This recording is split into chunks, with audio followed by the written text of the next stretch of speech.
18 months and counting. It's been a long year and a half for people adjusting to working from home, and now it's time to head back into the office. Here to help us seamlessly acclimate to the office environment again is Christopher Connors, keynote speaker and author of Emotional Intelligence for the Modern Leader. Good to see you. Great to see you, Layla. Thank you. Yeah, so we were just kind of talking about how everybody got used to this notion of working from home, remotely, not being out in places, and here we are now, almost thrust back into the office experience. A lot of workplaces kind of demanding that people show up.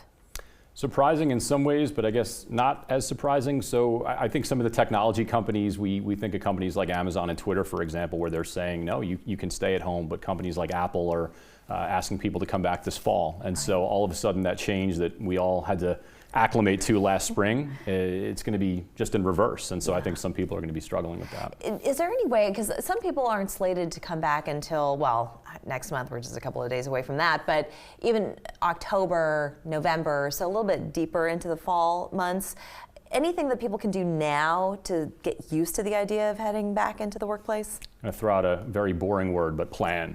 Get a routine ready to come back into that environment. So I think all of us have gotten very accustomed to the work from home, and in some cases we're only kind of dressed from the top down in some ways, but it's getting back into that habits and planning of building out a day that's actually going to really work just for our overall wellness. Right. Setting us up for success so that the night before at 11:30, we're not concerning ourselves with what's that day and week going to look like. True, and it's funny that you should say that, because I was going to say, what advice do you have for people who are so used to wearing pajama bottoms all day long? You took the words right out of my mouth. So, just getting dressed in the morning and making sure that you come to work looking appropriate.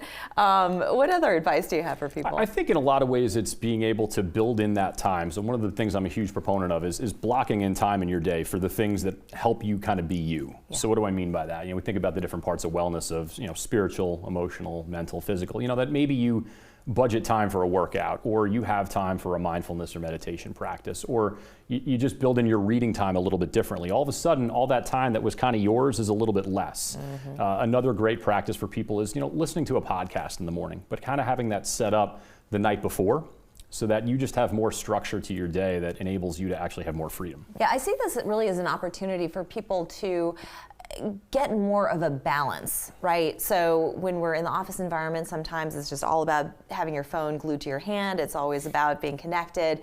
And then when we were in quarantine, it's like, oh wow, I can take time for me, and I can take, inordinate amounts of time whenever I want to, as long as I still get my work done. But then now, it sort of helps us recalibrate to bring both worlds together into a more balanced way.